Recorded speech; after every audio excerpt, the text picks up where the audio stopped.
you very much, committee members. Like my colleague, I'm also a student in the Civil Rights Clinic at the Charlotte School of Law. When I emphasize I'm a student, not a lawyer yet. So,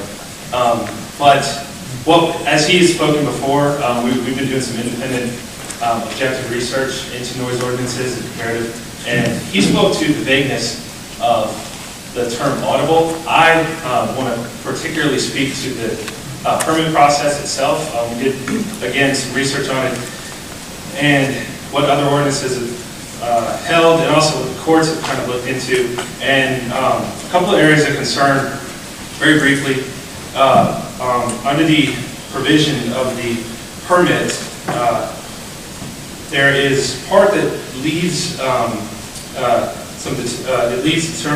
determinations up to the police department and city officials as to calculating the number of hours, and allows them a bit of discretion that courts have cautioned against leaving that discretion open without having particular descriptions as to what that discretion is. In other words, spelling it out very particularly, being very weary of allowing police or city official discretion in giving and allowing permits to be given out. Also, content neutrality is very important with city noise ordinances. As my colleague stated, time, place, and manner is very important when you're dealing with noise ordinances. The time of night, cutoff time, decibel levels, that sort of thing.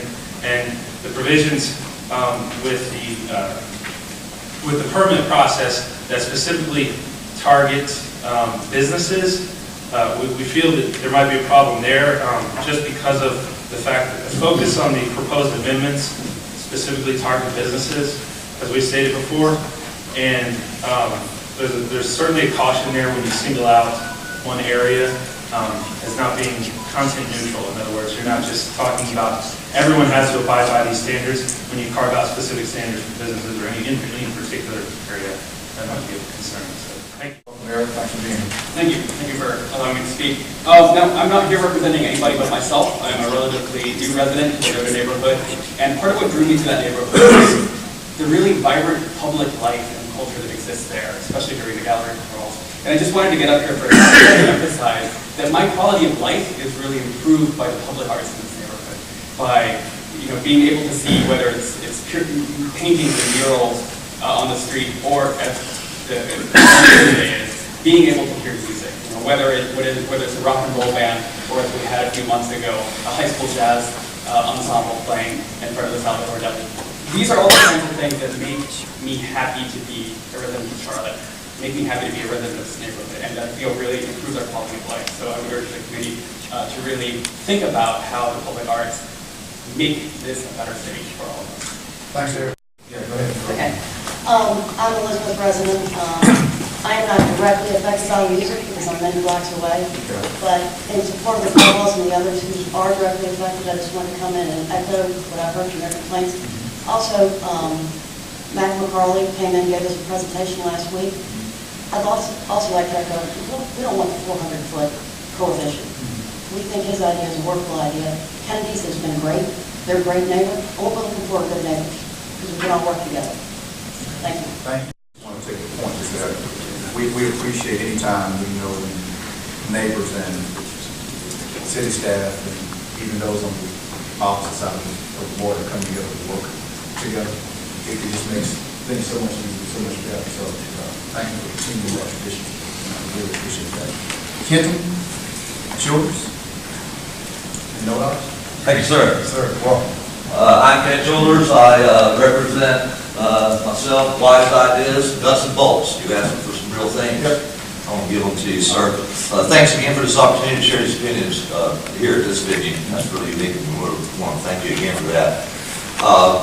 Recently at the Neighborhood Theater, we had a meeting. I was overwhelmed with the response that I received from a proposal at that meeting. The current ordinance with the repetitive complaint clause be considered.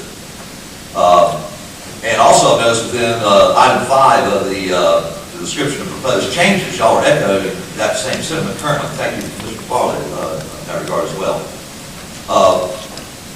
Obviously, this one-size-fits-all ordinance would be impactful, difficult to enforce given the diverse neighborhoods and venues of our city. And yet research quickly revealed that this issue requires a localized approach. This too proves to be a difficult task. So with that in mind, I ask you, council, please consider this carefully. Take notes if you would. Please, let's put an emphasis on the current ordinance and implementing a repetitive complaint clause / chronic noise producer feature to it. Strong and easily enforceable regulation in this regard carries with it the localized approach aspect we all agree this issue requires. The currently proposed item 5 of the proposed changes has the necessary foundation for this, but with some additional structure, I'm quite confident that it will be crafted to be the heart of this change. To expand, let's consider some of what's been shared recently as it applies to this option. Now, I've heard reports that one establishment in particular has had between 60 and 100 complaints over the past year or so. Regardless of the accuracy of that, whether it be high or low, one can never be assured that this would represent a so-called repetitive and or chronic noise producer. This report alone clearly reveals enforcement, citations, and the fines, or rather the lack thereof, is what's at issue here, as opposed to zoning, dB levels, 400 feet from a neighborhood or individual neighborhoods. So for the sake of argument, I heard my time's up. But lastly, I'd like for us also to remind ourselves that there should also be included a no complaint, no crime clause without a victim